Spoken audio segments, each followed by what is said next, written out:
Hey guys, welcome to the ABO Outdoors podcast. This is Mike Baker, Andrew Murray, and today we've got guest Joe Kavanaugh. Joe Cav is a buddy of ours from back in the day. He was a couple years older than me, my sister's age. Murray used to go head to head with him in golf, and now recent years is out west doing the Western hunting, living, breathing, sleeping game, and kills some great animals. So super fun interview today. We're looking forward to it. Thanks for joining us.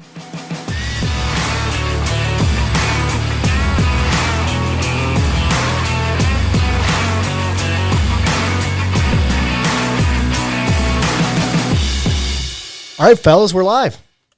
What's up? Welcome. Here we go. Welcome.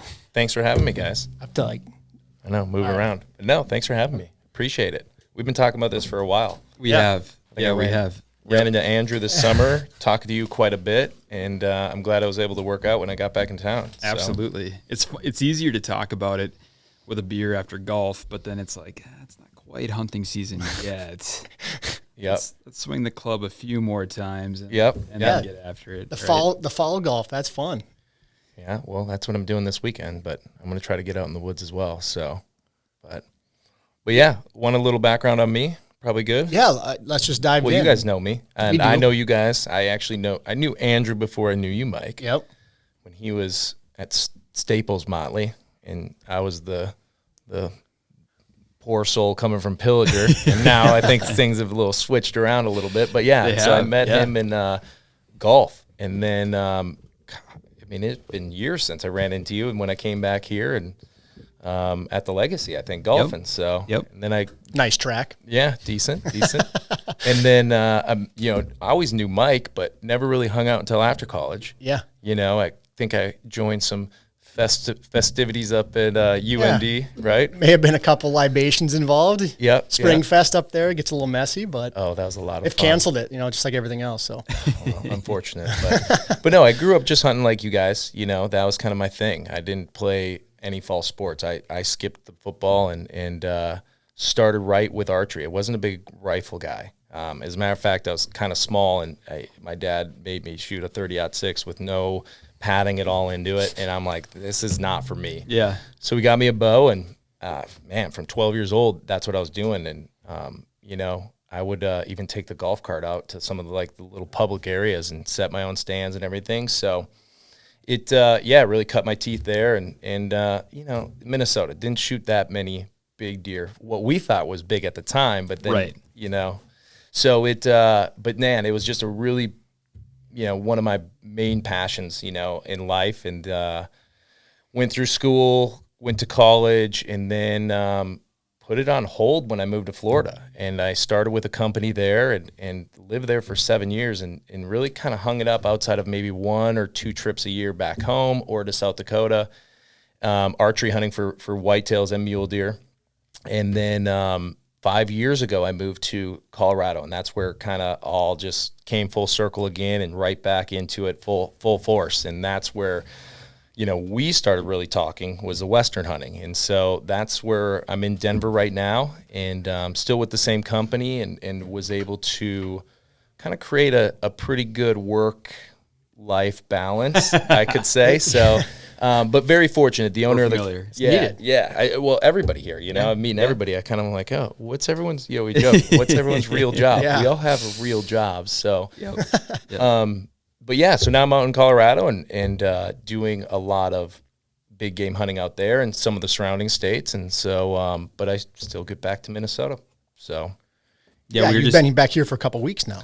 Yeah. I'll get out with my dad a little bit and see what comes by. You guys seem to have some good tracks with some big deer, and I'm kind of thinking, I don't know, I might shoot anything. I don't know. I might just fill the tag. I'm not sure. It's funny as we'll get into the Western stuff, but I still have this passion to sit in a tree stand here in Minnesota. Even though I'll be in a different country this year and several different states hunting deer, I still want to put myself through the pain and misery of trying to chase down and hunt and kill a Minnesota buck. The long all day sits. Yeah, or just the trying to find one that everybody in the mile area that's also hunting knows about.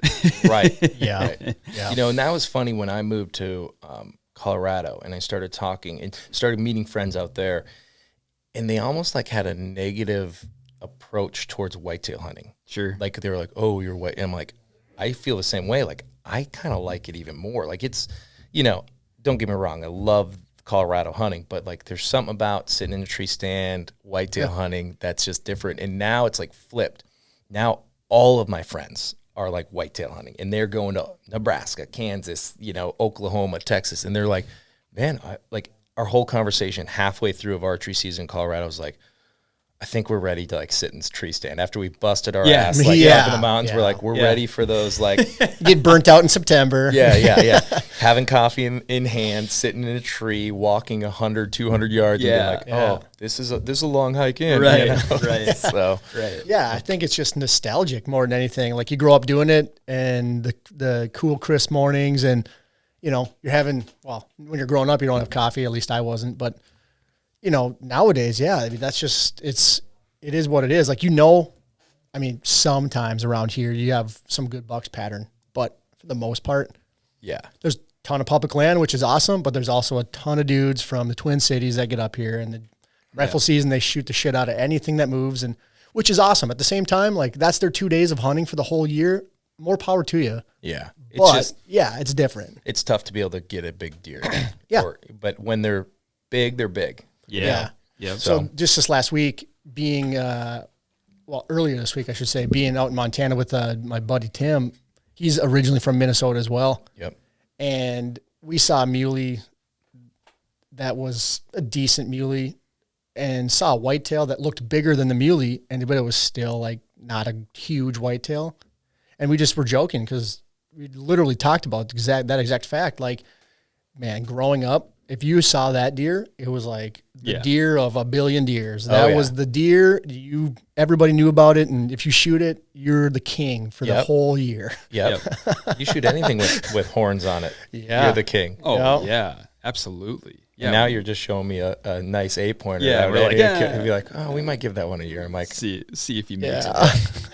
I'm shooting it. What are you, 140? I don't think so. Let him sit. We'll marinate a little bit. Yeah. Gosh. Yeah, it's funny. Yeah, it is. It's you know, but I think, you know, for us guys that grew up in Minnesota, it's also it's the new challenge now, right? Because we've all cut our teeth on the Western stuff, and now to come back into Minnesota, and I was fortunate to kill a big deer a few years ago with the help of my buddy Trav Grossman. But you know, it's like this new challenge now to say, all right, can we duplicate that every year? Is that something that you can go out and actually duplicate every year? Because they're there. You got to be crafty, and you got to accept that sometimes there's more pressure, and sometimes they move. But it's I think it's a fun challenge. Now I'm local, so I get to stay here and goof around with it, and it keeps me keeps the itch scratched until I can get out and do the things out west that you get to do all the time. But well, and that's the thing. Like, you know, last year I had a great year, and it was like shot my biggest mule deer, my biggest elk, my biggest whitetail. Yeah. And then we're familiar. It was unreal. Thanks for the reminder. It was unreal. No, but like my right, little humble brag. Check out his Instagram Quick page. tire pump. Yeah. At Joe Kavanaugh. But well, here you go. This year I didn't film my mule deer tag, and I didn't film my elk tag, Yeah. and it was because, and not that I couldn't have shot similar deer, is that your expectation or your level of what you would like to kill is now a level higher. Yep. And that's tough public land, and that's tough, especially in Colorado with the popularity that has happened.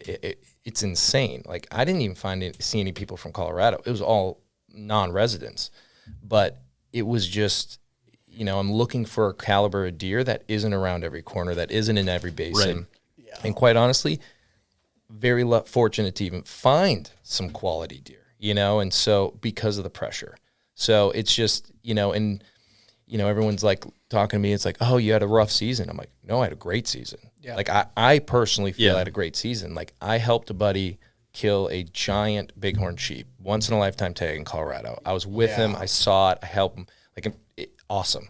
Like and people are like, man, you really like why do you like help people? And I'm like, I don't know. I feel like no one else like maybe was offering up their time, or it's all lip service where I'm like, hey man, I'm in. Yeah. And how often do you go on a bighorn sheep hunt? Well, 2 years in a row now. So I don't Yeah. know. Like we're Yeah. joking. Like it was like my buddy Fred had it the year prior, Yep. and then it was in the same area or same unit. And then my buddy Braden had it. So I had spent a ton of time there. So that's why he was like, hey Joe, you going to come up?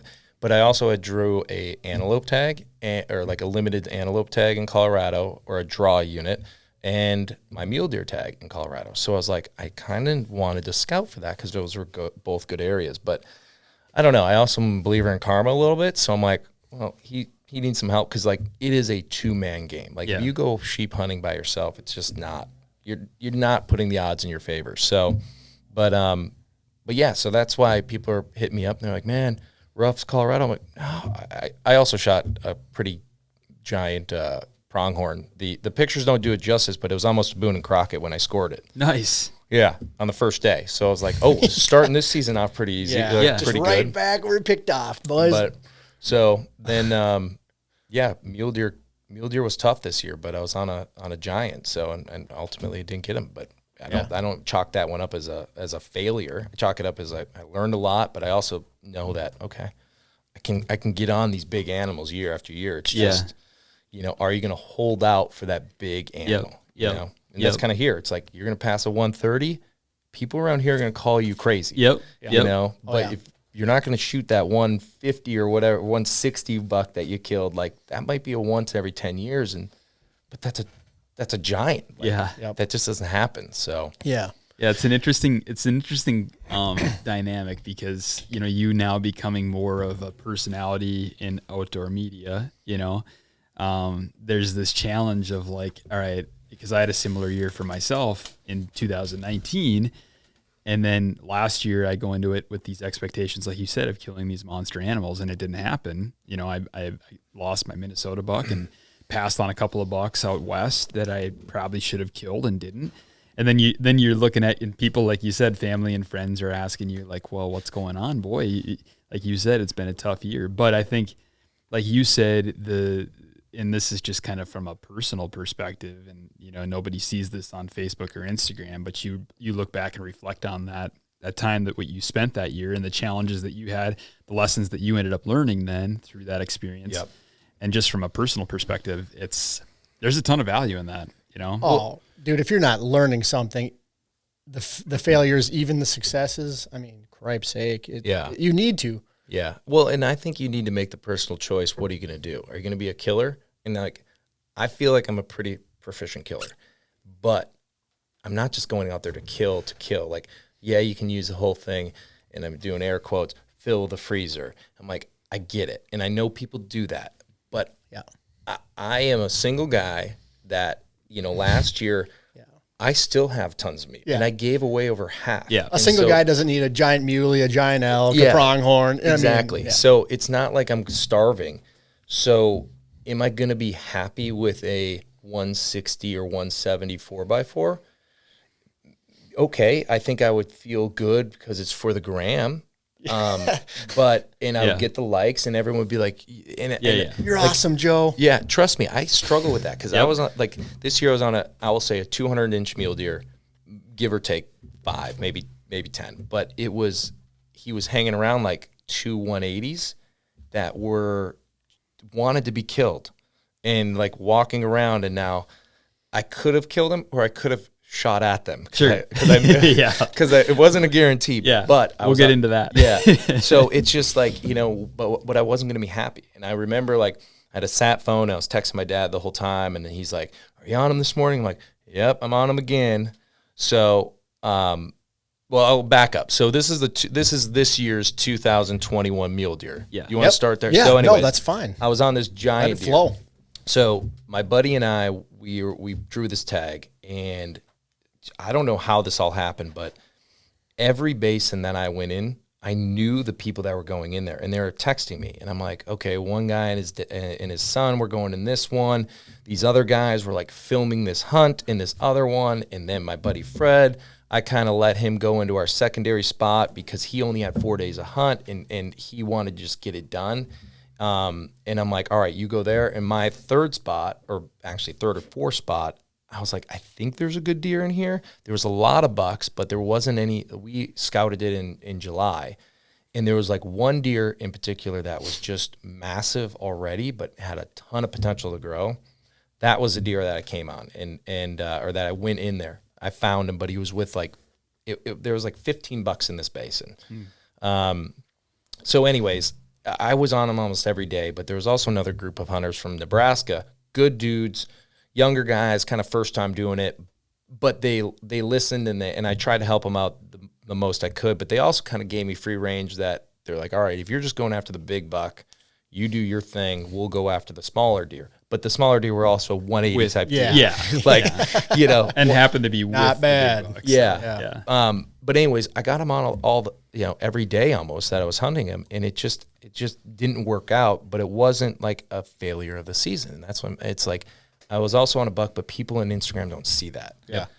Now, I could post all those videos and be like, hey, I got this 50 yards of him. I got to 60 yards. And I also ultimately missed him 3 times. So that's why we made the joke of missing animals. Like I'll shoot at them, but so I don't know where I digress, but it was something where, to tie it all back, it's like, I made the choice that I was only going to kill that deer. And I think where I was coming out, I was texting my dad, and my dad was like, well, just go shoot another one. And I'm like, number one, I don't want to haul this deer out of this hellhole like any other deer. And number two, I'm not going to be happy with it. Like, this deer is it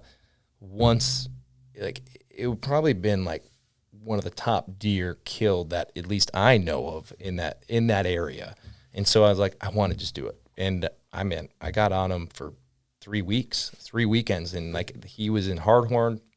Normally they like go into the trees. He just didn't, and that was the time where I had the other 180 right next to him, and literally 55 yards, just standing there looking away. But the bigger buck was just behind some willows, and I was just waiting, and then wind swirled and he blew out, and just a bad deal. But so, oh man, such is hunting, Yeah. But that's talk about a win. Like, you figured out, you found now another basin that's holding great deer. Yep. And where to get, how to get on them. You know where to go. You know how to do it. You've done it for a couple of years now, and you've been successful at it, whether you kill a deer or not. Yeah. I actually joked. I'm like, I should probably just be a guide. Yeah. Because I can stalk in really great, but when it, like, the moment of truth happens, this year I just lost my mind. Like, I had a buddy. I'm like, man, I wish you were with me. You'd have smoked this deer, I'm like, this deer was like, it was the first stock. Well, actually, the first stock, I sat on him for like 4.5, 5 hours. And then he got up, and he was walking out perfectly. And a rainstorm came in. I could snipe right in. And I was like at 62 yards he was going to come out between like 62 and 70 yards, which to me, I practice a lot. I feel confident at that distance.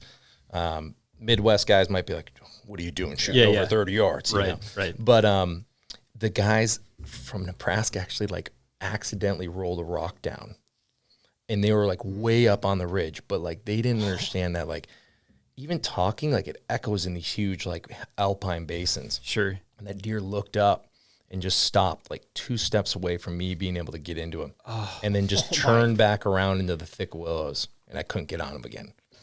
And he went back to that same bed, so I knew exactly how to approach it through the willows, and he was perfectly quartering away, like feeding, no idea I was there. Thought he was so protected, because that's like, he beds there like quite a bit. And 67 yards is whiffed on him, like, and like literally devastating. And then I did take a couple other shots. We'll just leave it at how far those were, but they were further than 67, we'll say. Yeah. And just so well, and you were showing us the video of this deer before our podcast started, and I mean, it's a once in a lifetime type of mule deer for sure. Yeah, it was good. It was, but like to Mike's point, it's like I learned, a new basin. Actually, I'd hunted there before, but it was holding bigger deer, and I learned how to approach it. I learned how to get in there, and this has been an area I've hunted before. Honestly, I don't know if I'm going to draw that area again, just because it was so packed. My first year, I saw one other hunter. The second year, 0. This year, every basin had people in it. It was insane. Yeah, the COVID effect has been real. Yeah. And unfortunate for those of us that that love the outdoors from a hunting perspective. It's been tough, but I feel bad for like a non-resident coming into these and spending so much money, and not only like the money for the tag, but also the money to like get there and just all that stuff. And like they come there and it's just flooded with people. Yep. And it's not a good quality experience. And I truly think like Colorado's going to have to make a tough choice on what are they going to do. Are they, and again, I don't have the answer. They're not alone. I mean, so many states are going to have to do something because you have that issue for one. Yep. For two, there's the point creep issue. Yep. Where, guys are putting in for 20 years, not drawing tags. And then, some guys, which I like the fact that there's a random aspect to certain things. But yeah, it's getting outrageous. Yeah, it is. It's sad. Just drawing tags. But well, yeah. So okay, so we talked. You told us the story of the 2021 mule deer. I mean, do you want to talk about the 2020 buck? That was a giant deer too. I mean, that was a great. That's a positive story, Mike. So I'd like to talk about that. Let's end it. Let's talk about that. But I also after that wanted to dive into kind of like, when are you first getting up and in and locating these bucks and like, you don't have to tell us all specifics. I'm just like a very general. Yeah, no, I go in at this month. I go to this typical elevation. I'm looking at this date. They kind of sort of tend to drop, whatever. Yeah. Well, I'm not going to give any secrets. Like this is, I don't have like the secret sauce, but I'll tell you what I do. But my 2020 buck was, normally I'll tie it all in. Normally I am after the 4th of July. I come back here because there's no better place in the world to be than Brainerd Lakes in the 4th of July. Pulling tabs and Ernie's. Yeah. So beach body dialed for the pontoon. I don't know about that, but but yeah, so I normally come back home for the 4th of July. So I don't tend to start scouting until after that. But normally after that, every weekend I am up. If let's say I did draw a mule deer tag, and I am trying to check out every basin that I have found on my online scouting. So fortunately, like for me, what I'm looking for is the high alpine basins, and it's above tree line. And so anywhere, from 12.5 to 13.5 feet. I mean, like they're up there. And every unit's different, like where they sit, like where the units that I go to, I focus in on the areas that have big willows, which willows, like not willow trees, like willow brush, and that willow brush can be from knee high all the way up to like 10 feet high. And so I look online on like Google Earth and I find those areas, and then I kind of pinpoint that. So normally, Colorado starts like the first, like I think it's September 2nd now. They change the dates, but it's later. But you get all of July and all of August to scout. So you get anywhere from 6 to 7 weekends to be able to kind of knock that scouting out, which to me, I like knowing that. I like to take inventory, what areas have, good deer in them. Are there some tanks that we're going to go and target, or are you going to get into a basin that looks amazing and then nothing's in there, which happens a lot. Like I found some basins, I'm like, whoa, this thing looks like if I couldn't draw it up any better. And there's just no deer in there because a lot of times herds of elk, like hundreds of elk, like they are so herded up at that point. Right. And I mean, like they will just run every deer out of there for the most part. Sometimes the deer will be right in with them, I don't think there's a rhyme or reason there. But my 2020 buck, I only had a day and a half to scout. And that was because I was up there with my buddy Fred on a sheep hunt. And so the sheep hunt for archery was August 1st until I think August 30th. And then all of a sudden you're right into mule deer. So we were scouting all of July and then hunting. I think I hunted with him 14 days. So I didn't get any real good time to scout. But that one I just had picked 2 or 3 spots on the map. And I was able to hike in. They weren't 6-7 miles in. So I literally was like light backpack running into these places, running out. And I found one good deer that I thought was good. But it was like sun was setting. all I saw was like a frame of him. And I'm like, okay, he's a 180. I'm good. So I hike in there on opener, camp up by this lake, see him the morning of, and he didn't have any front forks. Like, it was the right deer because he was all like non-typical, like 4 or 5 points on the top, but like no front forks. It was just like 2 little fingers. And I'm like, shit. Yeah. Like, I hiked back in here.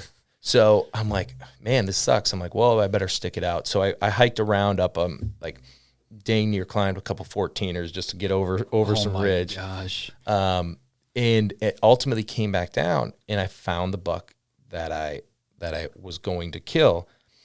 And I took pictures of him, and I'm like, I sent it. I had self-service up there, and I sent it to a few friends, and they're like, oh, that's a decent, like, 160. I'm like, I was already pretty frustrated with the, like, burnt out from the ram hunt. Yeah. So I'm like, screw it. I'm just going to go get a stock under my belt.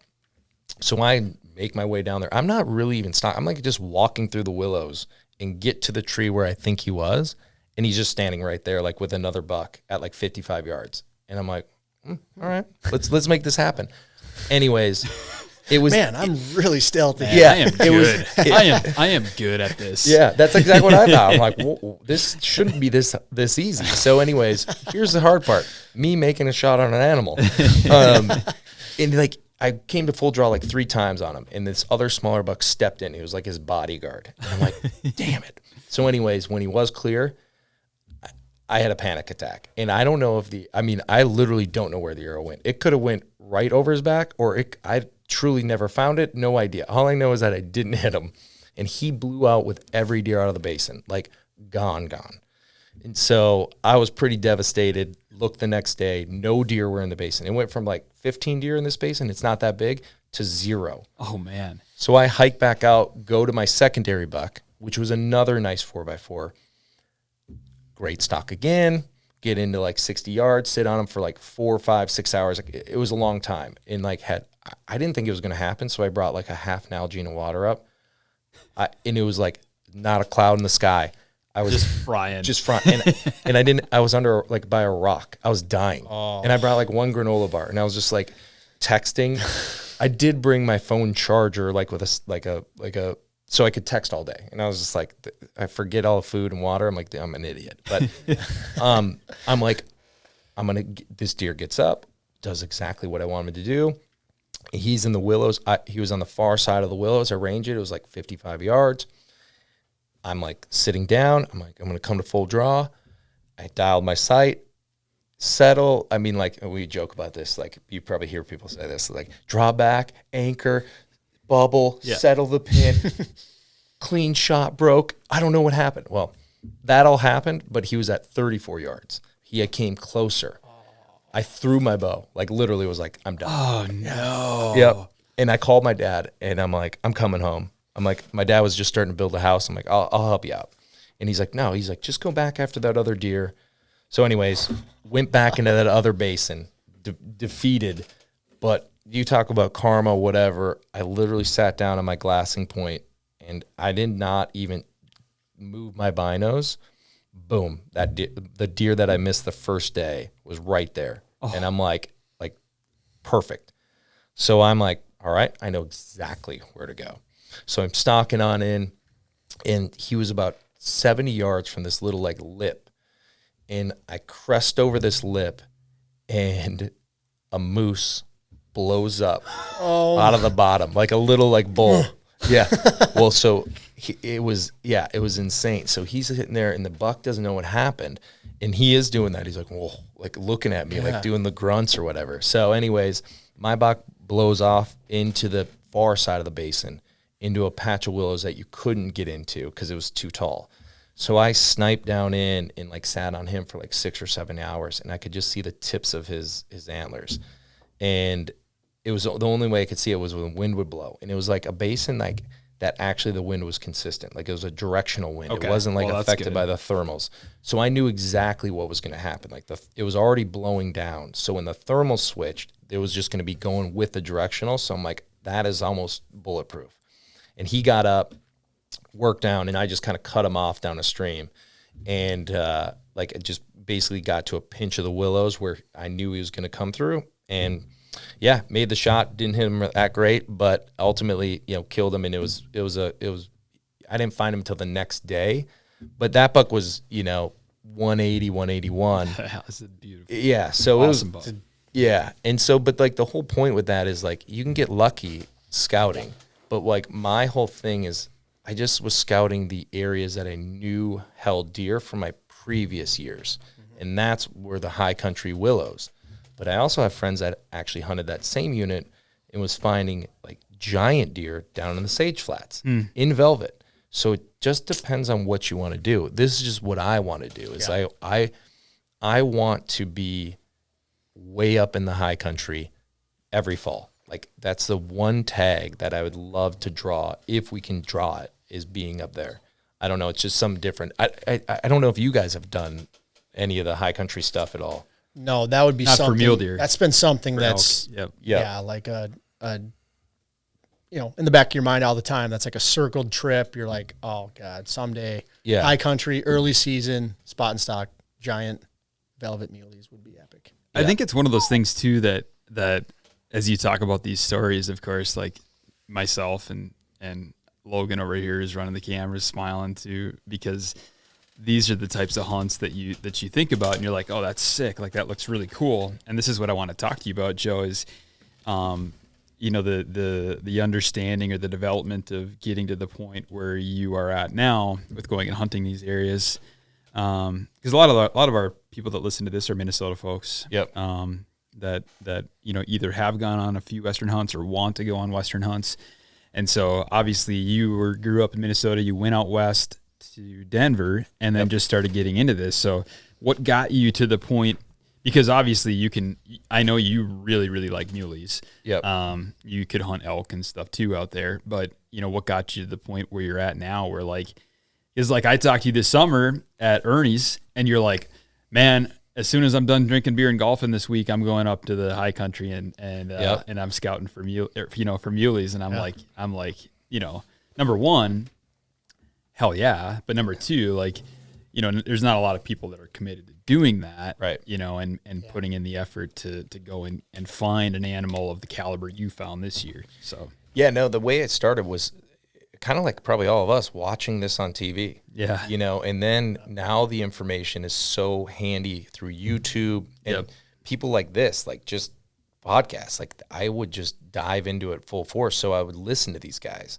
And honestly, the way I found the unit that I hunt was just through blind luck. Like I think I was hiking. There was like a 14er in the area. And I'm like, this area looks like the area I've seen on TV. Yeah. And what the funny thing is like, just like here, no one shares their secrets. No one shares their spots. Yeah. And you damn well not going to share the unit that you're hunting in Colorado. Yeah. Because there's already enough people that know of that. And now the unit that I'm hunting in, it's just like, I feel like everybody knows about it. And it's not even that great of a unit. I knew I could draw it like almost every year. But anyways, it was just through podcasts, YouTube videos, and just learning and like reading and like, I didn't know about thermals. Like, you kind of maybe know about them in like South Dakota, but like not really. No, not till you get up in the elevation and you really see it. You go out west and you kind of just have to figure it out. Yeah. And like people they're like, well, like I have a few buddies that are kind of new into hunting and he's like thermals. And I'm like, well, they should switch. And he's like we were elk hunting this year and we were walking up after this bull.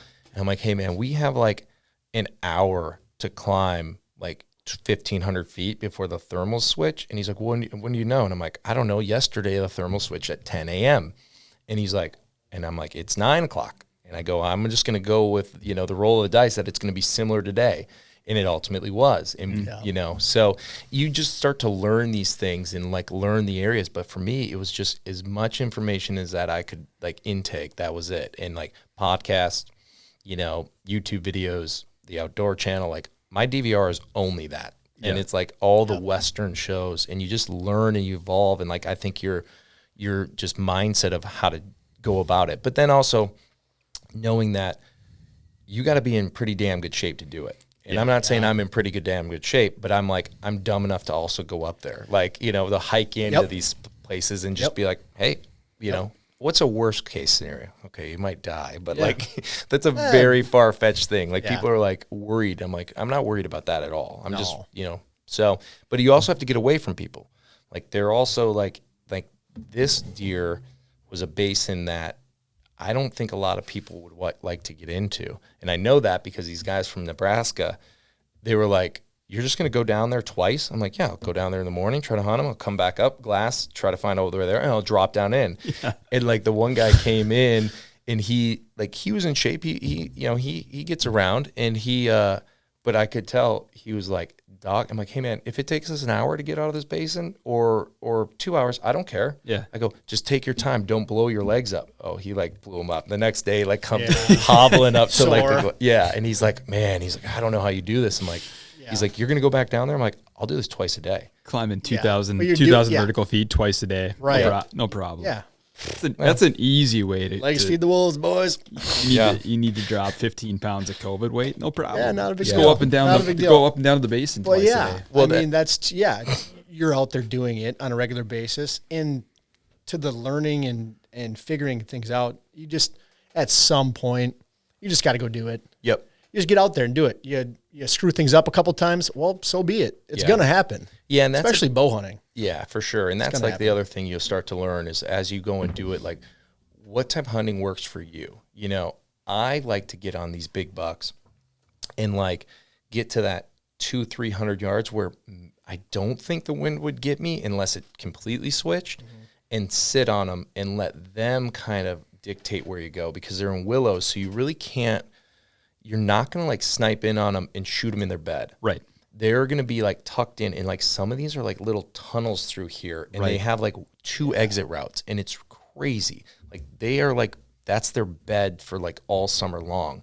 So that's how I like it. But I have other friends that want to like just dive bomb in they're there. Not patient. They just want to get in there. And they kill deer. Yeah. And so it works both hands. But then also like the little things that matter is like, where are you going to glass from? You know, like and how much time are you going to spend on the glass? You know, and I think you guys hunting out west, you understand it, but people here in Minnesota, they're like, what do you mean how much time on the glass? And I'm meaning like, have the binos up to my eyes probably 55 minutes out of an hour. Yep. You know, the only other time is to maybe like look around, and people like truly don't maybe understand that. And like, because especially as these deer are bedding, they will get up and like, if you're a mile or 2 miles away, because you're not close to them when you're glassing, or you shouldn't be. I mean, if they're that close, then you have a bad glassing. You got to find a different spot. But it's just those little things. It's a little things of, you know, do you take your boots off?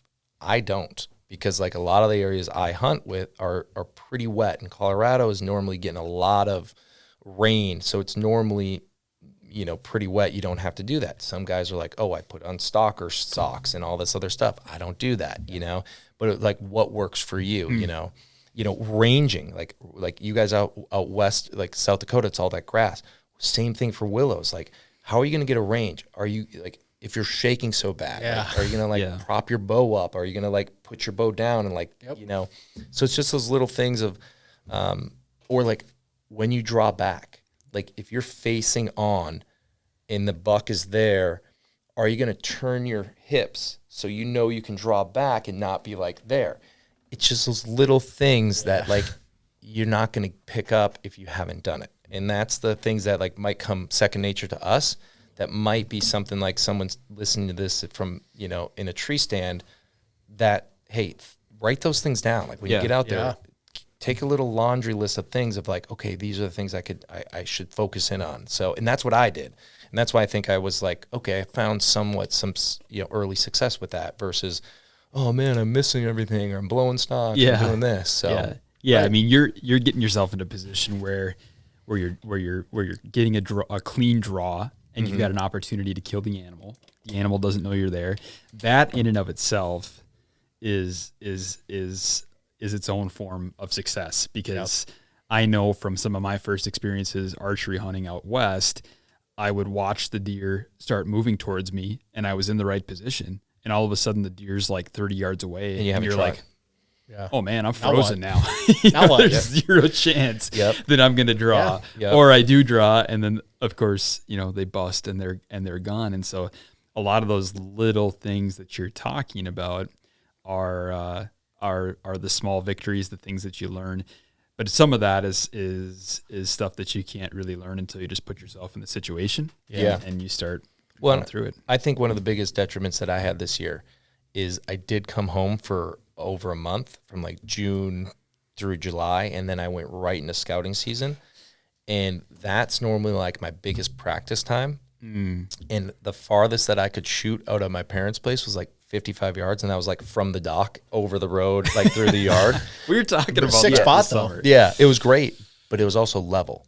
Yeah, And normally sure. we are shooting up and down, and I'll tell you, like, there was a few of those shots that I took. They weren't as extreme, but like my bubble was so far off, and I like was fighting it, so I wasn't used to it. And then I also was like on my butt one time, and I was on my knees one time, but then I was also standing with my, it's like all those different nuances. Like people don't get here because you're flatland from a tree stand, and the only thing you have to worry about is like the angle out of the tree stand. But hopefully your tree stand's level. Like you don't have to worry about any of that. And that's some other things. Like I think that's probably why I missed that buck, is I just wasn't. No, I didn't miss that buck because I missed that buck because I have a panic attack again. But it's just things like to get comfortable with it, and that's the difference. So I don't know, it's just different for sure. I mean, no matter what, any sort of advice I always tell people at bow hunting, just even if they're not going to kill does, every single doe that comes by, treat it like you're going to kill it if you're in a tree stand, and just practice drawing. Yeah, for sure. Because that's what right away. Early bow hunters just screw up when to draw. yeah. And it still can happen. Yep. But that's like, once you learn that skill, then you can start killing animals. Mm-hmm. But I wanted to kind of circle back. You had talked about like, finding glassing knobs and then, actually glassing. So you locate a buck in a basin. Do you typically just like to find the highest point that's closest to that buck? Or how do you pick out that knob? I would say that the closeness isn't that big of a deal. I mean, you got to be close enough to see what it is. Yep. But for me, I just want to see as much of the basin as possible. And the reason I do that is that buck will move around that basin. Like he's going to, like you might think that he's gone, or you might only have like a weekend to scout. So you might only be able to scout like a Saturday morning, Saturday night, Sunday morning, but you also want to like get into different areas. So I always want to try to find the best vantage to see the whole basin during scouting season, and then mark that. And then you have these secondary knobs where you can move to when you think that he's going to bed. Like let's say he gets into his first bed, and people probably talk about the first bed and the second bed, and sun hits him. Second bed. And sometimes like in the willows, they don't do that, but they might get up and just move like 20 yards because the wind shifts. So I like to have that kind of primary glassing knob, and I will literally, like, if I know I'm going to be there, like it'll normally be in a rock slide. Normally that's like the spots that I'll like go into. It's just kind of there, and I'll build like a little rock lazy boy. So if anybody's in Colorado and find these like great, it's probably my spot. It's Joe's. Yeah. And then I'll have these other secondary places that I can go and be like, okay, if he moved here, I can get above him here and see exactly where he is, or more specifically, where are the other deer with him? Because a lot of times he's not going to be alone. Mm-hmm. The big buck this year, he would go in bed with some smaller deer, and I think he like would fake them out and be like, the smaller deer would all bed, and then he'd get up and leave them. Like it was almost like he was their babysitter or something. He'd be like, you guys bed here. Weird. Protect me because you guys are on you got first watch, boys. Yeah. And then he Those goes eyes open. Yeah. And then he goes and ducks in this like dark, thick willows, and he did it every day, but different areas. So it's just, for me, it's trying to find that master vantage point that you can see as much as possible and keep an eye on as much as possible. Yeah. So, and a lot of that is all done prior to me getting there, is on a, different type of map, whatever, Google, and looking at the topography and figuring out where is that best spot going to be. And then once you get there, you're not sitting, walking around and wasting energy. You can get there right away. Yeah, so get there. Yeah. And then as far as patience, that's something that's key too. And you talk about length of glassing. So like, okay, first crack of light, you're glassing until 2 hours, 3 hours? All day. And then... No, all day. I mean, well, obviously, okay, you find the buck and he beds. Mm-hmm. Then it's just you're sitting on that same knob and you're just glassing him, seeing what he's doing. If he moves, you move to secondary knob to keep glassing. Yeah, or just so like scouting. Yeah, I'll glass 2 or 3 hours after light, or until they just bed down. Yep. You know, and then you get a good inventory of what's there, and then I'll move to the next basin, and like I'll have like other basins where I'll just try to like literally I'm on the big spotter the whole time, just trying to pick apart everything. Yep. And then hopefully they'll come out in the evening, but mornings are normally best. But like if I'm hunting, there's nothing like if I'm in that basin committed, I'll glass there all day. Yep. And I won't move. I'll just sit there all day, and it's boring. I bring my ear pods and listen to podcasts and bring all the food and coffee that you need. But it just kind of depends on each basin. But yeah, if there's a secondary spots, I'll get up, move, and a lot of times they're not that far. Maybe quarter mile, half mile at the most. And a lot of those spots are more predicted by, do I have access down to get into that buck? Can I get into a killing position from that knob? Or is it a scree field that you roll one rock, he's going to know something's up there. So, right.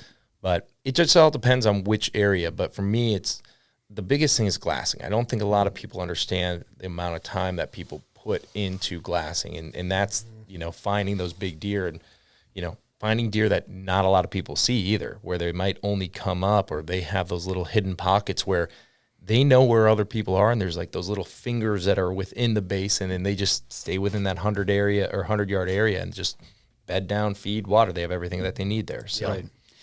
That the point you just made, Joe, I think for me has been one of the bigger takeaways is, obviously glassing for scouting is one thing, but glassing with the intention then to hunt is making sure you pick a spot that you can get access to that deer. Because I have been burned by that several times, where I have a shooter buck across the gorge on the other side or whatever it is, and I'm like, man, I'm completely stuck right now. Yep. And if you start to move a little bit, the does are like snapping their heads at you, and you're like, oh, great. Yep. It's like your dream situation. You've got a buck, it's right there.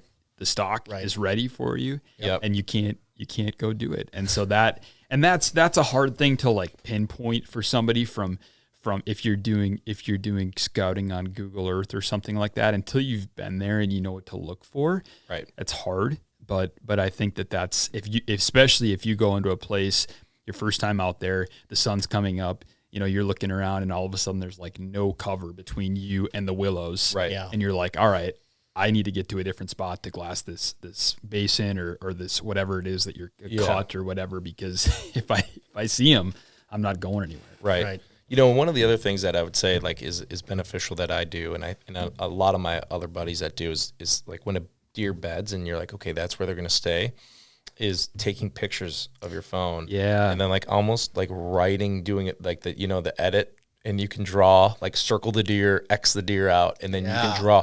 And like what I do is you visually see it much better than what you take on a picture, but you can visually and I do this even scouting, is like, where is my approach? If I was hunting, or hey, even if that buck wasn't a buck I want to kill, how do I get into that deer? I would go here, here, and here. And a lot of times I would like show and be like, where would you go? Like if you and I were sitting there, Andrew, and we were up there and be like, all right, we're not going to kill this deer.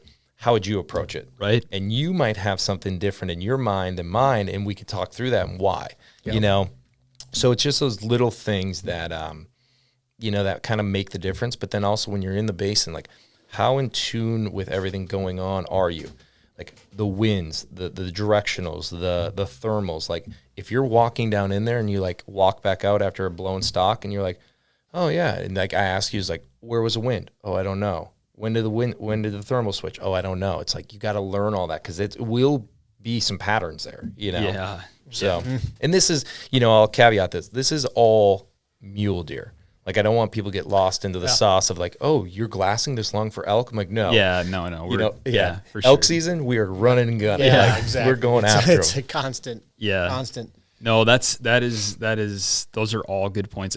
Actually, our mutual buddy Isaac Landecker is the first one who told me to take a picture of a spot before you get into that. And that can be the same whether you're hunting in willows or even in the lower country if you're in some of these cuts. Oh yeah. And you get down. It obviously when you're at a higher vantage point, it looks like easy peasy, but then all of a sudden you get into 10-foot willows and you're like, wait a sec, is that opening or is that opening? And you can very, very easily get lost. I hadn't heard the drawing it out on a picture, but that's a great idea too, so that you can pull it up, whether you're using Onyx or Google Earth or whatever, and you can pull up and you can get your satellite image of where the line was you had intended to go versus where you're actually at. Because I'm telling you, when you come out of that cover to get to where that deer is, if you're in the wrong spot, that's it. Yep. Yeah, it always looks different. Oh. You drop down just a little bit, and all of a sudden the angle's different. And you're like, wait, that's the tree? No, I think it's that one. Especially like we're from this year, it was a good mile dropping in, about 800 feet to 1,000 feet.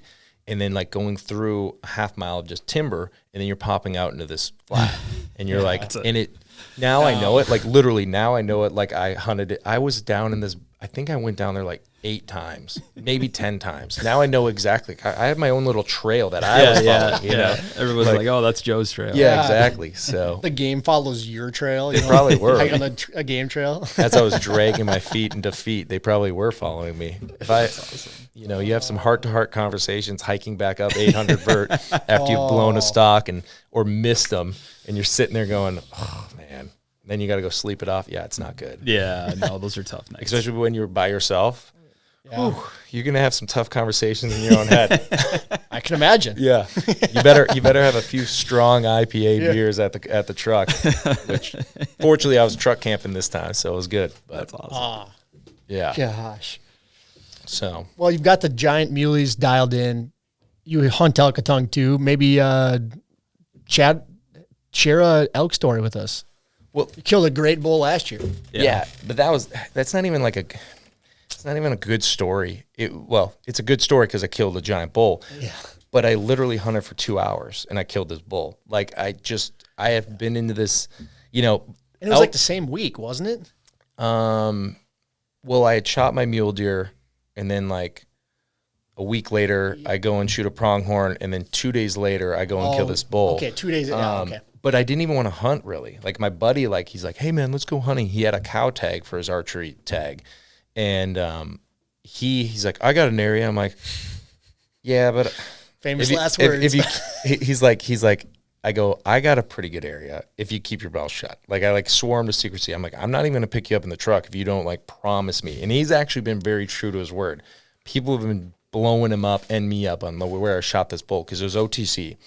But anyways, there was so many people, like literally so many people. So we pull up to the one trailhead. There's like 4 horse trailers, 14 trucks. Oh my God. And I had hunted up that basin, and I'm like, even if it was just 14 people total, I'm like, we're not going there. We go to the next one over, and there was some people leaving, and they're like, there ain't anything up there. We've been up there since, last Tuesday or whatever. We hadn't heard a bugle, nothing. And I'm like, and then like 2 other guys come out, and they're like, yeah, it's pretty dead up there. And I'm like, shit. So my buddy Mike and we were in my truck, and I got a pretty good like camp set up in my truck, and I'm like, I got a cooler full of beer, man. Like we could just chill out and like get up early or later in the day and just make a day trip. And he's like, nah, man, let's get up there. And I'm like, all right, well, if we're gonna do it, we're doing it. And I'm like, we're getting up at 3. We're gonna get to the end of the basin by sunup. Yeah, and it just literally we crossed the creek, and the creek was flowing so hard, so you try to get above it so you can hear, and immediately a bull's popping off, and you're like, you guys know this. You're like, where was it? Where was it? You're pointing all around. Yeah. Come to find out, my buddy Mike doesn't have the best hearing, and so he's like, I'm like ripping his ass. I'm like, dude, you got to tell me this shit. Like, I'm relying on you for this. Like, I'm like, where was that? What bull? Yeah. That's what he said. His first reaction, I go, did you hear that? He goes, no. So, by the way, I can't hear a bugle. Yeah. And so, anyways, we get on this, and I'm like, the guys that like left this basin, and I'm being very judgmental, seemed like the guys that were gonna walk every 100 yards and rip a lip ball bugle every time. So my buddy was like, bugle back. I'm like, no. So we like hiked up, and we had to climb a lot. And I don't know what it was, maybe 1,000, 1,500 vert. And the bull stopped bugling. I'm like, all right, not good, but I kind of have an idea where he is. And then I found this just amazing wallow. and it's probably the only water around this area before they drop down to get into the creek. And I'm like, the trail's right by the creek. So I kind of figured they were going to work back to that maybe midday or just work back there. So I'm like, hey, if we don't get onto them, we're coming back here and just sitting all day. Because I go, I bet a cow would come in, and I would let him shoot the cow.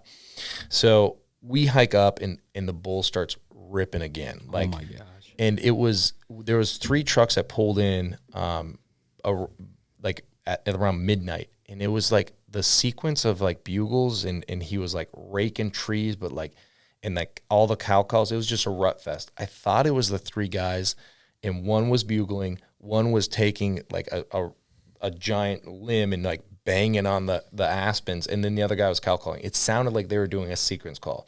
So we like sniped on in, and they shut off, and I kept on like fighting them. I'm like, the thermals hadn't switched. And I go, we're not moving in until they switch. They started to switch, and we found out where they were having this rut fest. It just stunk like elk. You know how like you get into their home area? Oh yeah. And all the aspens, like giant, were just tore up by this bull. Like he was just going nuts. And we hadn't seen it. We didn't even see an elk. So we didn't know if he was a big bull or small bull. And my buddy and I, again, I had cell service, and I was like texting my buddies. And Cam Haynes just started following me on IG, and I'm like, "Hey guys, check this out! I'm the real deal!" Like totally just like shoving it up there, you know. And they're like, "Oh, real," you know. So, anyways, I was doing that, and my buddy's like, "Bugle." I'm like, "I'm not gonna bugle," and so I just did 2 little cow calls, and this bull went nuts, and he had to be within like 100 yards of us, and we're like kind of like not really talking, but not really trying to be quiet.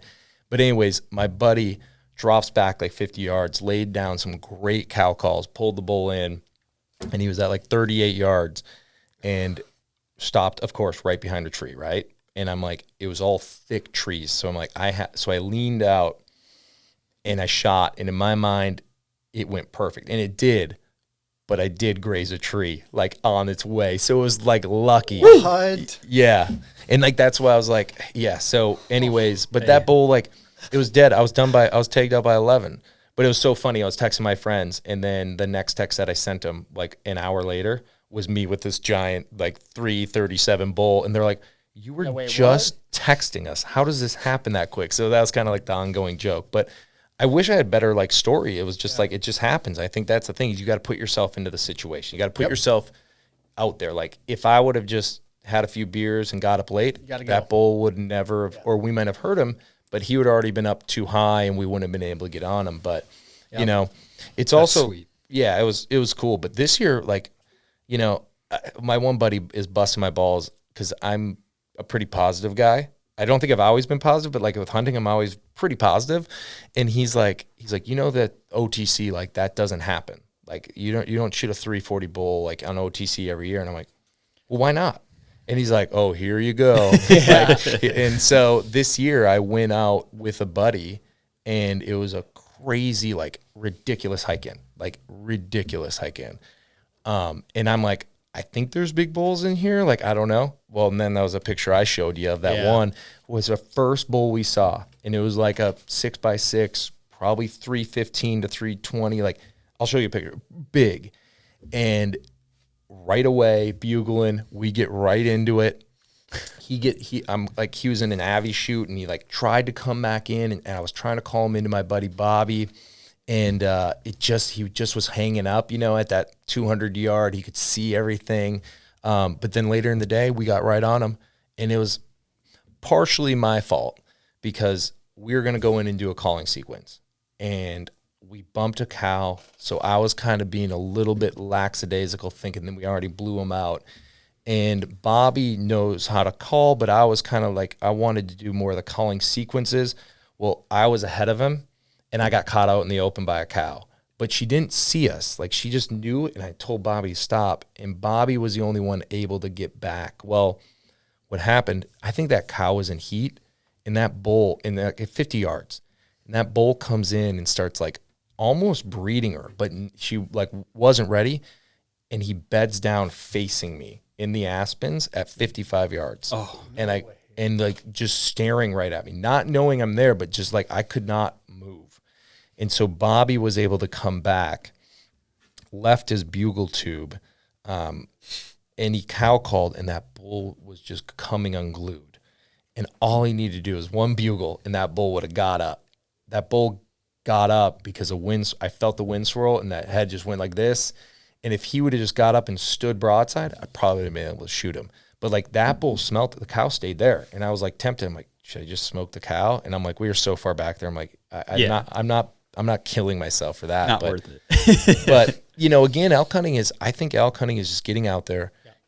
Don't feel like you need to like be the best caller. Like, I don't think I'm that great, but if you make the sounds, you need to know like what they say. And I think there's a lot of apps out there right now, like, or podcasts like Elk Nut and Elk 101. And I'm like, they do these different sequences.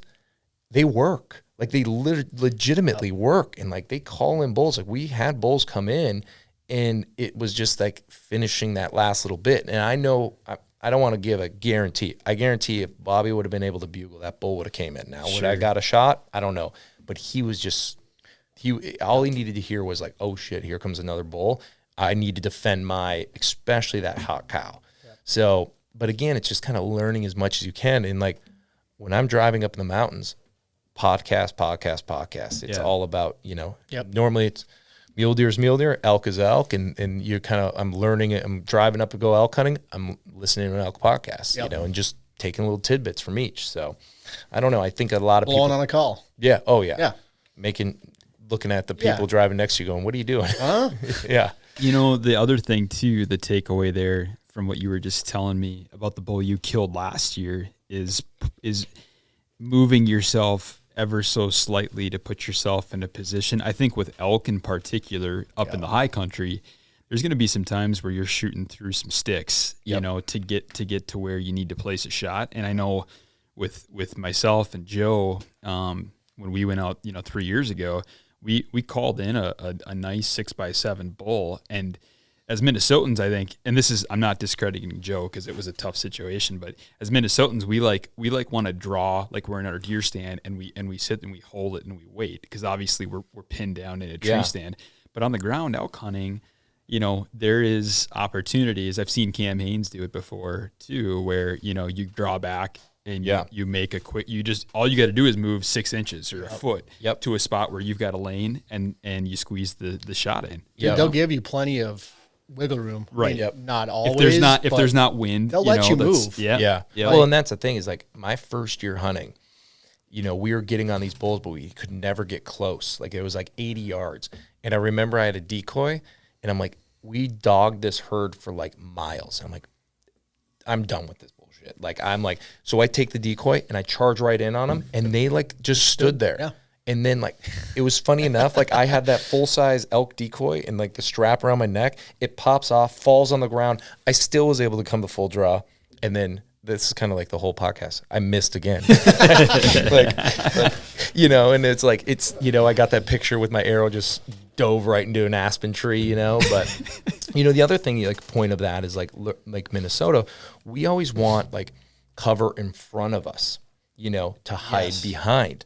Elk hunting, you want to let your camo do the work and be in front and just don't move. Right. And so that, because you don't want anything to block if that bull, because they should, unless you know exactly where they're coming, they're going to move around, especially if a herd is coming. Right. And that's the thing that I've learned is like, if you just stand still, you're going to be good. But if you get something in front of you and you can't turn, or you have to make a big movement to get around that bush that you put in front, which is good blocking, but you might not be able to swing, or if you're on your knees, you're not going to be able to pivot without making a lot of noise. So, that's and then also, interesting. Yeah. And like elk, man, like I don't even try to be quiet. Like I walk around and like, I've had buddies that tell me that they were like purposely stepping on logs to sound like a herd, and like the bull will bugle because it sounds like other elk. Now, if you're like sniping through and then you pop something too close, like he might get alert of that. But like, normally, like, we're just kind of trouncing around, and it's like you snap a bro out, and like it doesn't matter. That's awesome. But you're not doing that with whitetails. You're definitely not doing that with mule deer. No. Yeah. You move anything with that, and they're gone. Yeah. So that's awesome. Well, I mean, it is shocking though how much you can get away with.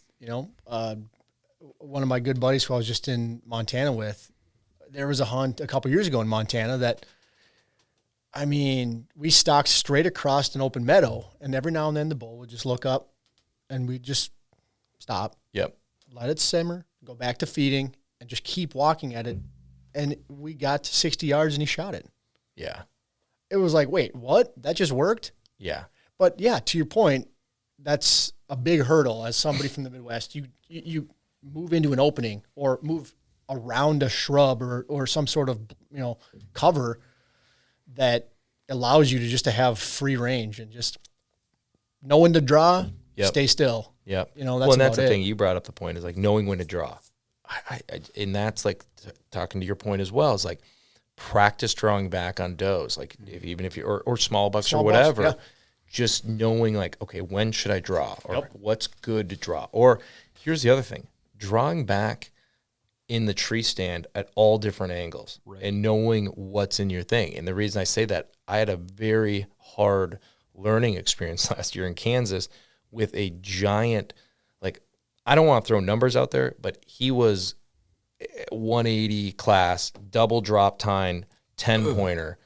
And he came in, I rattled him in, and he came right to the base of the tree, which I never thought that they would do, or I thought I would be able to shoot him. Sure.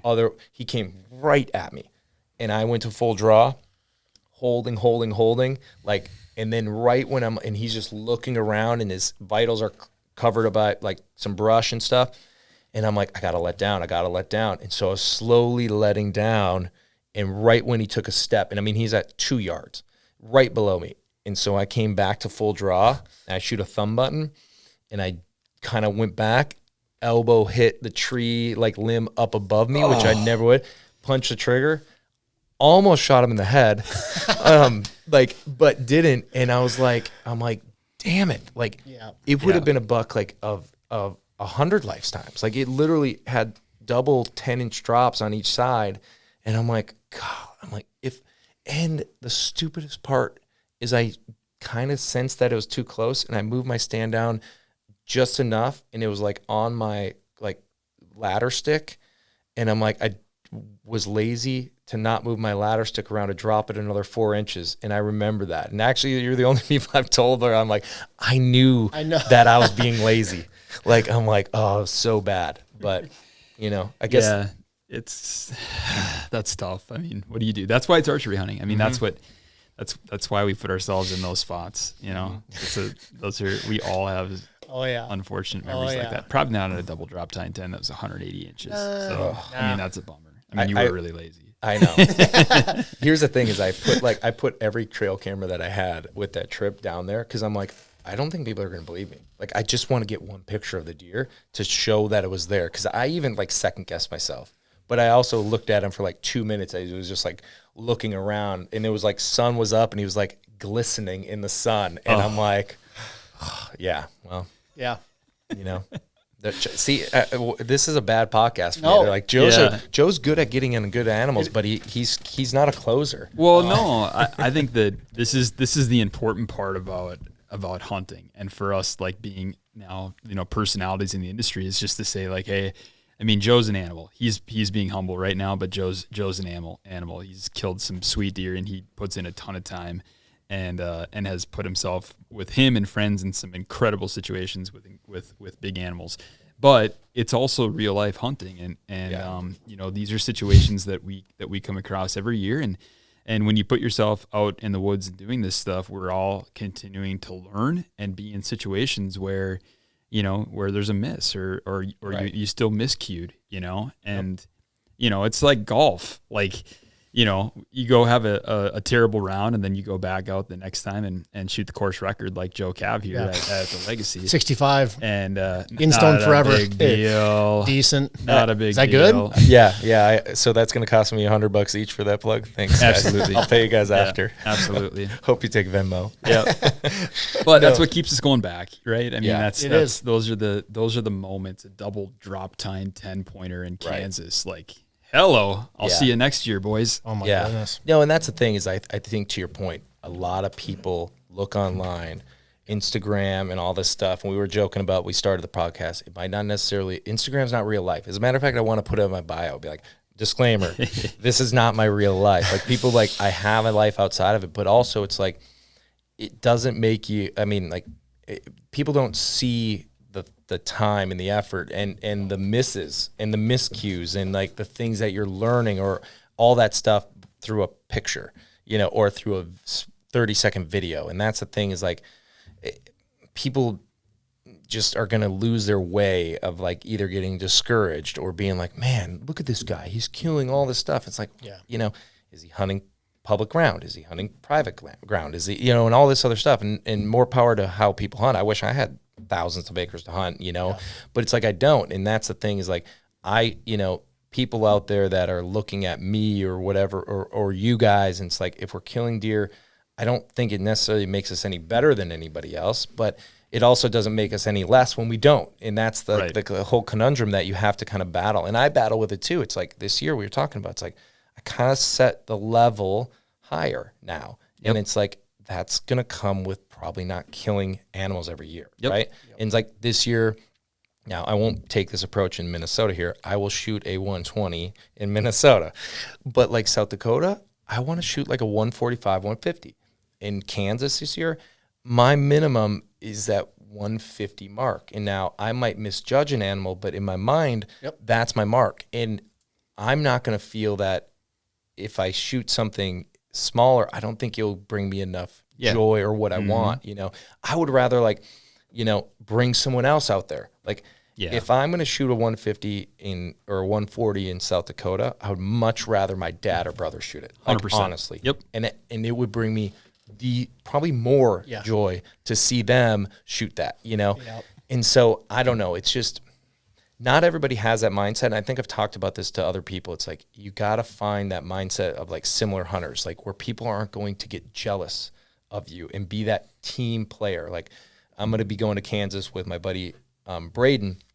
And it's like, I want him to shoot a deer. And I think he feels the same thing. Like he wants me to shoot a deer. And I think we'll be that team player. And like, if we went hunting, I would almost be like, hey, what's your level? And it's like, Andrew comes and says, I want to shoot a 170. You'd be like, okay. And then like, Mike, you're like, I want to shoot 140. You shoot that 140 and Mike, we're all going to be so happy for you. You know, it's like, I'm not going to be pissed if you go and shoot that 170 and be like, damn it, that's what I want to do. Right. It's like, you got to have that team mentality. And I'm telling you, I've learned it the hard way this year. You gotta get with like-minded people. And if it doesn't, and the communication isn't there, it's going to be, you're going to have a bad experience, you know? And so I don't know. It's just, and it might be because I've shot some big deer and you've shot some big deer. And so it's like, you kind of get to the different points in your hunting career or whatever, or your, you know, the wall of fame, you know, for lack of a better challenge. Terms. You know? For sure. Yeah, but an 8-pointer in Minnesota is going to get shot. I will say that. Absolutely. Like, sorry guys, I'm spending $200 on a tag here. Now you're a non-resident. Now that's even. I went up to the corner store last year and bought a tag, and the lady that was doing it, she's like, "All right, here you go. Whoa, $186. What? Well, you might as well throw a 12 or a bush on there and get an even 2 bills." She goes, I've never sold a license this much. And I'm like, it's because I'm Colorado. And she's like, oh, I didn't know it was that much. And I'm like, yeah. Well, just donate to DNR. Oh, that's it. You're welcome, guys. Oh, that's awesome. Well, you kind of touched on it, but the different trips, you certainly got a lot in the pipeline this year. So we'll be interested to see how that goes, and hopefully all well. The best of luck in Kansas, South Dakota, Minnesota. That's about it. Any other hunting back in Colorado? No, it's going to be done. They normally I do like a rifle tag for a cow, and number one, the tags all sold out, and it had never sold out years before. And then that fourth season is over Thanksgiving. So like so we're not doing that. So I'm a little bummed about that, especially not shooting an elk. I love some elk and elk meat in the freezer, but we're gonna have to hit up Tim for that, I guess.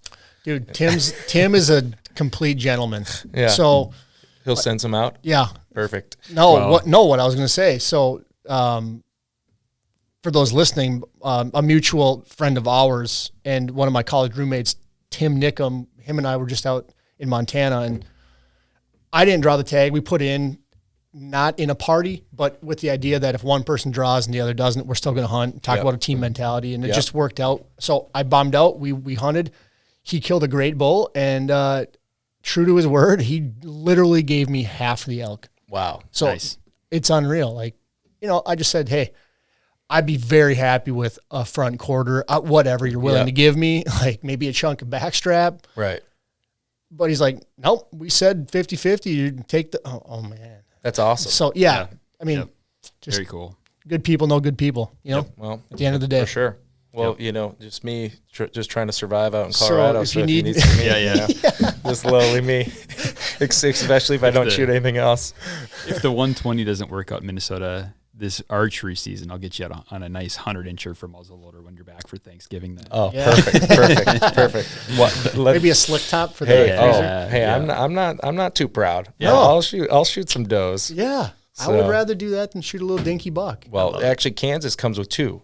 So in Kansas, you get a buck and a doe tag. Right. And I told my buddy, I'm like, I might shoot the first one I see. And he's like, really? I'm like, as long as it's not Why like not? 80 degrees out, like I Yeah. will Yeah. smoke that for sure. So Yeah. But- Jeez. Well, dude, seriously, Yeah, so thanks for coming on. so awesome to finally get this to actually work out and get you on. yeah. No, guys, I appreciate it. I'm know. glad it worked out. Yeah, the Murdog, he's bombing to South Dakota here this afternoon, so Yep. we'll get wrapped up and he can get Good all luck. the stuff packed Good up. luck. And Thanks. It'll be fun. Yeah. Perfect. Yep. best of luck, man. Yep. All Joe, thanks again, man. Safe travels home. Good luck while you're here, and we'll follow along. What's the Instagram handle for anyone who's wanting to follow along? Joe.Kavanaugh. So I mean, they're Joe.Kavanaugh. pretty straightforward. So you should have some good content, if you will, Yeah. coming up. We'll see. Content creator, I- influencer, Oh, geez, no. See, I go followed through by waves. Cam Haynes. Hey, my buddy Cam and I. No worries. So, Awesome. but all right, thanks, guys. Appreciate Thanks that. a lot.